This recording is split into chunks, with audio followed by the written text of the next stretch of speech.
There is a moment in anxious and avoidant dynamics that almost never gets named clearly enough.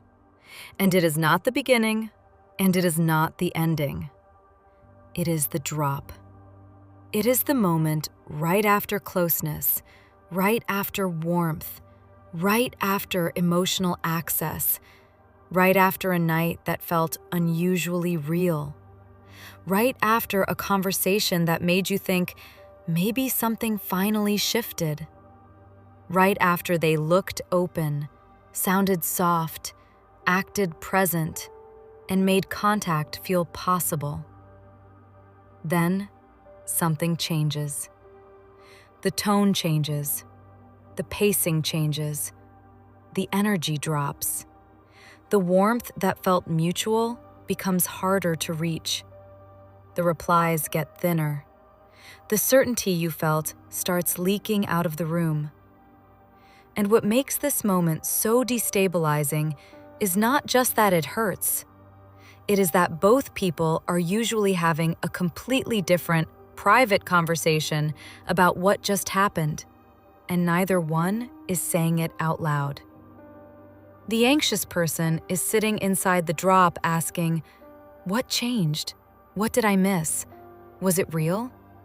Did I become too much the second I relaxed?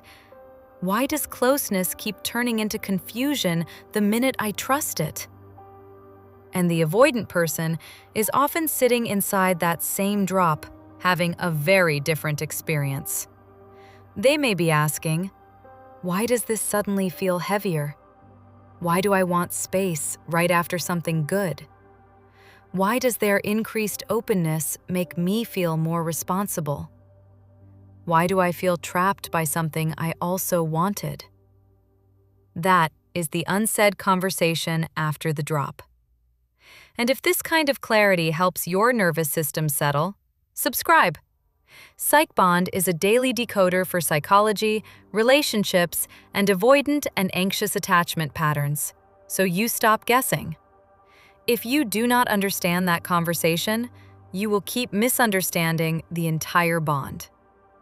The first thing to understand is that the drop is rarely random. It usually comes after a rise. That rise can be physical closeness, emotional honesty, future talk, conflict repair, unusual tenderness, consistency for a few days, a vulnerable confession, a strong date, a deep call, a good weekend, a sexual moment that created hope, or even just a short stretch where they acted more certain than usual. The reason the drop hits so hard is because it is not experienced as neutral distance. It is experienced as contrast. The body does not measure the pain only by what is happening now. It measures it against what just happened. So when someone has been warm, attentive, soft, available, and then they go vague, slower, cooler, distracted, or less defined, the nervous system does not read that as a small shift. It reads it as loss. It reads it as a withdrawal of safety. It reads it as something was here and now it is leaving. That is why anxious people do not just react to distance. They react to the drop after connection. That is the part that feels unbearable because it is not emptiness alone. It is removal. Here is where the pattern breakdown gets important. The anxious person usually thinks the pain begins when the avoidant person pulls back. But a lot of the pain begins one step earlier, when hope gets attached to the rise. That is not stupidity. That is not weakness. That is what bodies do in a bond that keeps offering emotional evidence without stable structure. The anxious system starts reading the rise as meaning. It thinks, maybe this is the part where the pattern turns. Maybe this time the warmth will stay warm. Maybe this time closeness will lead to steadiness instead of confusion. Maybe this time I do not have to brace. So the nervous system starts unbracing. It opens. It leans in. It gets more emotionally honest. It becomes more available. And then the drop does not just interrupt a good moment, it punishes openness. That is why this dynamic feels so cruel. The injury is not only that the other person pulled back. The injury is that your body got taught, again, that relaxing into connection might cost you. From the anxious side, the unsaid conversation after the drop usually sounds like this. I knew not to trust this. I let myself believe you. I hate that I let myself feel safe. Why do I always know something will change and still hope anyway? Should I ask what happened, or will that make it worse? If I say I feel the shift, will I look dramatic? If I stay calm, maybe they will come back on their own. If I get honest, maybe I will trigger more distance. If I say nothing, I will be in pain alone. If I say something, I might lose the little access I still have. Notice how fast the anxious mind becomes a management system. It stops asking only what is true and starts asking what will preserve connection at the lowest cost. That is the trap. The anxious person is no longer just in a relationship moment. They are in a damage control meeting with themselves. They are deciding how much truth they can afford. From the avoidant side, the unsaid conversation after the drop often sounds more like this. Nothing bad happened, so why do I suddenly feel off? Why do I want distance after closeness? Why does their increased warmth make me feel watched or expected? I do care, so why do I feel the urge to move away? Why does their relief after connection make me feel responsible for more than I agreed to? Why does naming anything make this feel bigger than I want it to be? Why do I feel pressure even when they are technically being calm? Why do I feel like I need to restore myself by stepping back? The reason this matters is that the avoidant experience after the drop is often less about a conscious decision to hurt and more about deactivation after intimacy. But the impact on the anxious person is still real. Intent does not cancel effect. And that is where so many people get lost. One person says, I am just regulating. The other person experiences, I am being emotionally dropped after closeness. Both experiences can be real at the same time, but they do not create the same consequence. The second thing to understand is that the drop creates different stories in each nervous system. The anxious system often reads the drop as evidence that something is wrong with the bond, with them, or with what just happened. The avoidant system often reads the drop as evidence that they need space, less intensity, less expectation, less pressure, more internal room.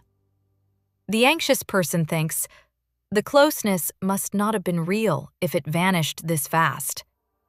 The avoidant person thinks, the closeness was real, but now I need distance because it got too real.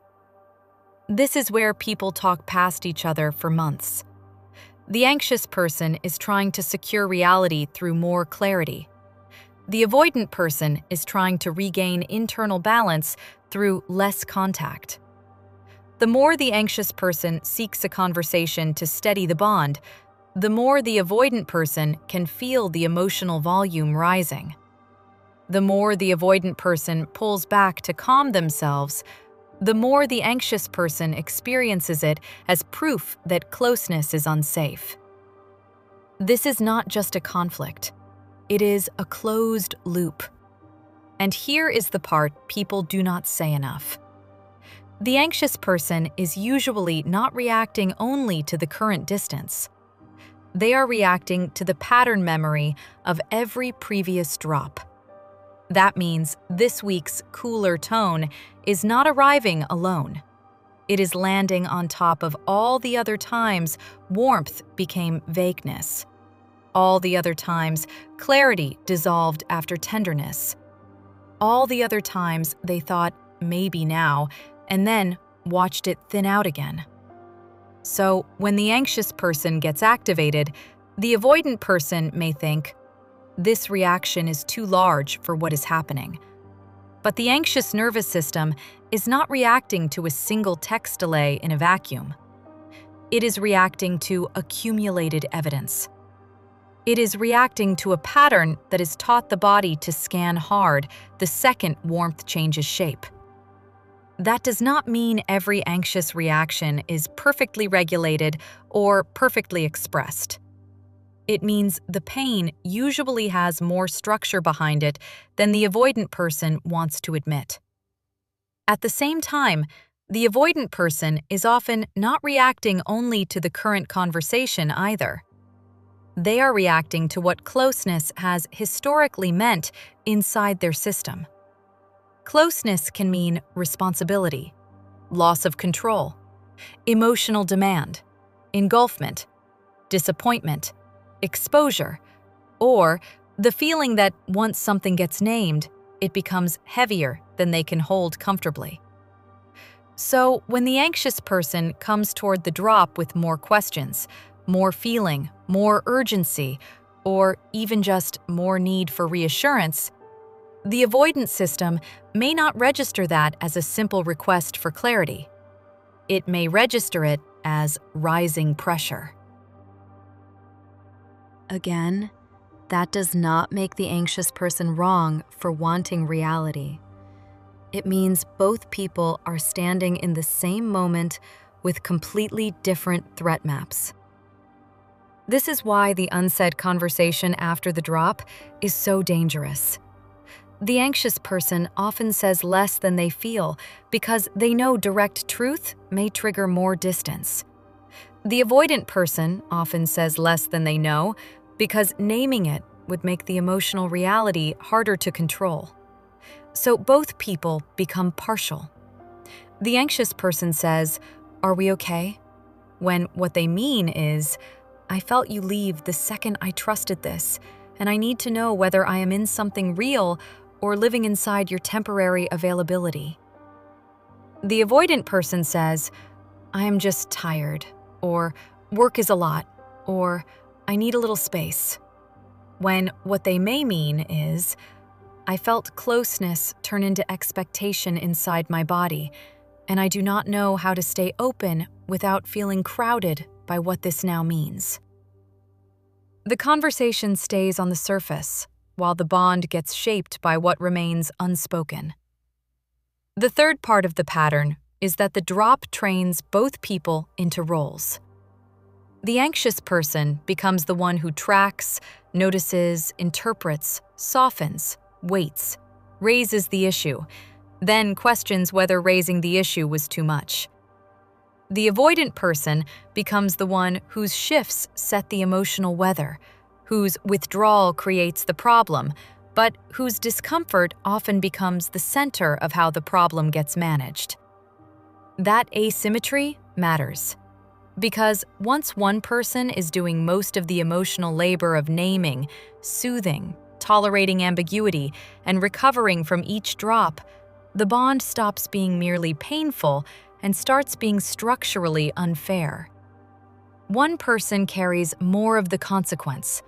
One person holds more residue. One person gets changed more deeply by the cycle. That is why anxious people often feel exhausted in a way that looks irrational from the outside, but makes perfect sense from inside the pattern. They are not tired only from wanting love. They are tired from living in repeated re-entry after repeated drops. And repeated drops do something very specific to the anxious system. They make relief addictive. When the avoidant person comes back warm again, even a little, the anxious body feels a surge that can look like hope, but is often partly relief. Relief that the disconnection is over. Relief that the bond is not fully gone. relief that they are not in the coldest version of the uncertainty anymore. But relief is dangerous in this pattern because it can get mistaken for repair. The anxious person feels the warmth return and thinks, maybe we are better. Maybe the conversation is not needed now. Maybe I do not want to ruin this better moment by bringing up the drop. So the system takes the good feeling and uses it to postpone reality. This is how unresolved patterns survive for months or years. Not because there is no pain, but because intermittent relief keeps interrupting the moment when truth might finally be spoken cleanly. The avoidant side has its own version of this. When they get distance after the drop, they often feel internal relief too. Relief that pressure lowered.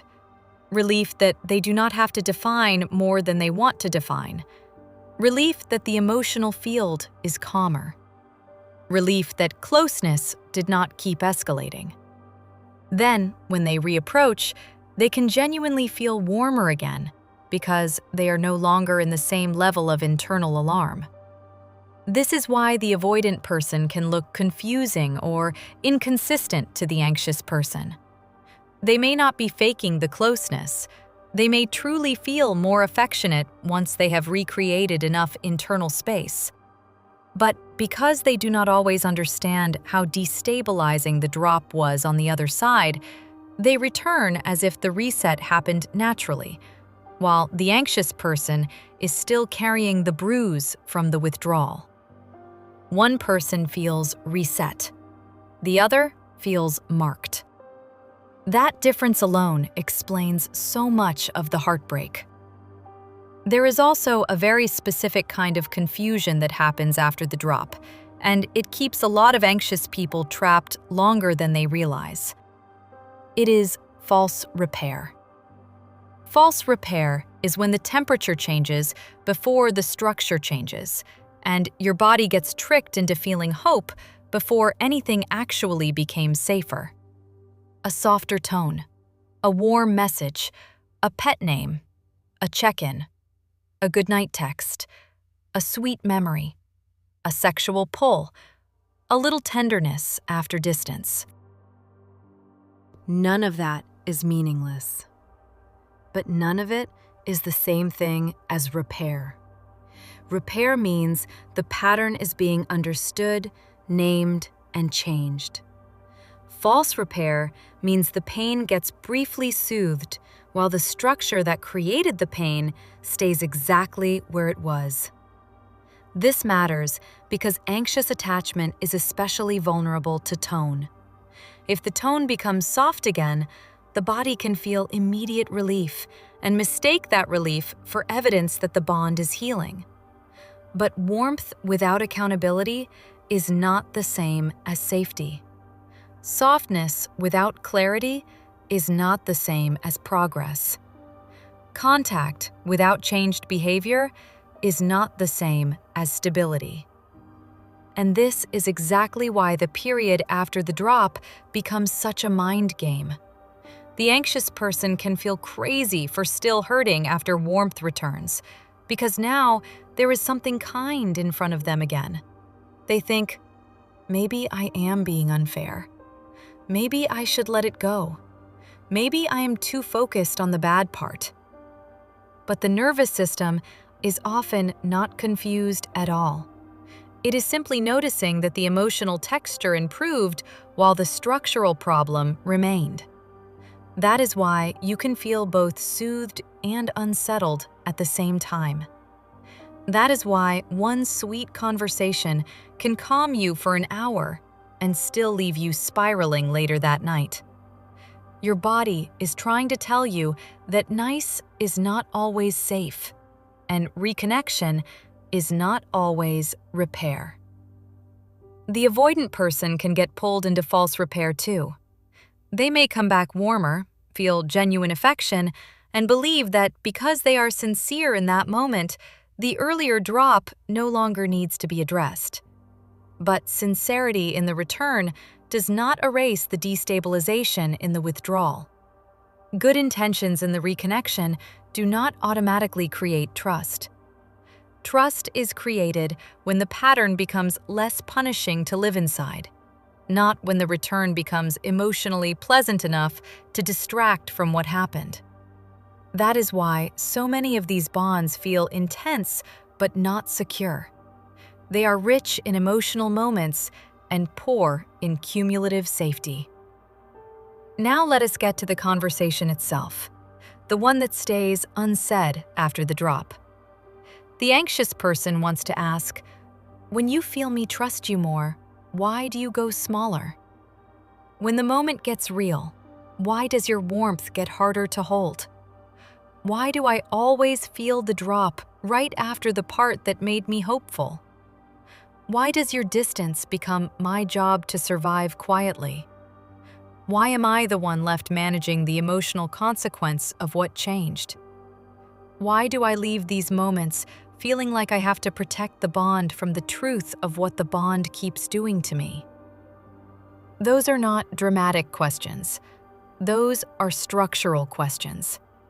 They are questions about what kind of connection this actually is when it moves out of chemistry and into consequence. And the avoidant person, if they were fully honest, might say something like this: "When closeness gets real, I start feeling the edges of what it could demand from me, and I panic internally before anything even happens. Your relief after connection makes me aware that the moment mattered more than I know how to carry. When I feel your hope rise, I feel my own pressure rise. I do not always pull back because I stopped caring. Sometimes I pull back because caring started to feel heavier than I know how to hold steadily. Sometimes I need distance not because the bond is fake, but because the bond is real enough to activate everything I do not manage well." That is the tragedy in this dynamic. The anxious person often takes the drop as proof that the bond was never real. The avoidant person often experiences the drop because the bond felt real enough to scare them. But here is the brutal truth. A bond can feel real and still be unsafe. A bond can have chemistry, tenderness, attachment, longing, deep talks, sexual intensity, care, history, and moments of genuine connection, and still be structurally unstable in the exact place your nervous system needs steadiness most. That is why the unsaid conversation after the drop matters so much. It reveals the difference between emotional reality and relational reality. Emotional reality says, "This felt real." Relational reality asks, "What happens after it feels real?" Emotional reality says, "There is chemistry, attachment, tenderness, longing, care." Relational reality asks, "When the moment ends, does the bond become clearer, safer, more coherent, more honest, more stable? Or does it become harder to name, harder to trust, harder to stand in?" Your body eventually has to live in relational reality, not just emotional evidence. This is where anxious people get trapped for too long. They keep honoring the emotional reality while minimizing the relational reality. They say, "But it felt real. But they did care. But that night was real. But the intimacy was real. But the softness was real. But the connection was not in my head." And they are often right. It was not in their head. The problem is not that the closeness was imaginary. The problem is that real moments kept failing to become safe structure. And when that keeps happening, the question is no longer whether the feelings are real. The question is whether the pattern is safe to keep living inside. Pattern breakdown means we stop getting hypnotized by the peak and start studying what the pattern does after the peak. Does closeness lead to more reality or more destabilization? Does honesty create more clarity or more fog? Does tenderness make the bond easier to inhabit or harder to trust? Does the conversation after the drop create repair, accountability, steadiness, and truthful naming? Or does it create tone management, partial reassurance, vague softness, and another round of waiting? This is the shift anxious people often need most. Not just asking, did they mean it in the moment? Asking, what does the pattern do to me after the moment? Because that is where the body tells the truth. The body knows if each drop leaves you smaller. The body knows if each return teaches you to accept less. The body knows if you have started calling fear patience, self-silencing maturity, and emotional starvation understanding. The body knows if your clarity only feels welcome once you are detached enough not to need the answer anymore. The body knows if your needs started sounding too loud only because this bond trained you to experience normal needs as expensive. And the body knows if the unsaid conversation after the drop is not just sad, but shaping your self-worth in real time. So what does change actually look like here? Not perfect communication, not endless insight, not one beautiful conversation. Change looks like the pattern itself shifting. It looks like the drop getting named without punishment. It looks like closeness not always being followed by disappearance, vagueness, or emotional shrinking. It looks like the avoidant person taking responsibility for what happens in them after intimacy, instead of making the anxious person reverse engineer it alone. It looks like the anxious person no longer betraying their own reality to preserve temporary access. It looks like truth becoming more speakable, not less. It looks like the bond becoming easier to stand in after vulnerable moments, not harder. It looks like both people becoming more honest about what the drop is doing, instead of forcing the anxious person to carry the pain and the avoidant person to carry the silence. And if that shift is not happening, then the most important conversation may not actually be with them. It may be with yourself. Not, how do I explain this better so they finally stop dropping me after closeness? But, what am I living inside when my nervous system has to recover from intimacy with the very person I want intimacy from? What does it mean that the warmest moments keep creating the hardest aftermath? What is this bond teaching my body about love, honesty, expression, and safety? What part of me is still using chemistry as proof while my nervous system is living in consequence? Those are the questions that start breaking the spell. Because the drop keeps power only while you keep treating it as a mystery. Once you understand the pattern, the pain may still hurt, but it stops being confusing in the same way. You start seeing that the issue is not simply that you are too sensitive, or they are too damaged, or the timing is bad, or the story is complicated. The issue is that the bond keeps producing closeness that your nervous system cannot safely build on. And once you see that clearly, your standard changes. You stop asking only whether the connection is real. You start asking whether it can stay real when reality enters the room. You stop asking only whether they come close. You start asking what happens right after. You stop asking only whether they care. You start asking whether care can survive structure, honesty, and the emotional consequence of being known. That is the unsaid conversation after the drop. The anxious person is silently saying, I keep paying for the moment I trusted you. The avoidant person is silently saying, I keep feeling overwhelmed by what closeness wakes up in me. And the relationship lives or dies based on whether those truths can become honest accountable, and workable in the open. Not someday, not after another cycle, not once one person gets less affected. In the open. Because when they stay unsaid, the anxious person keeps shrinking to remain loved. The avoidant person keeps retreating to remain comfortable, and the bond keeps mistaking repetition for complexity. But it is not that complex. If the moment after closeness keeps becoming less safe instead of more safe, the pattern is already telling you the truth. Welcome to PsychBond. You're safe here.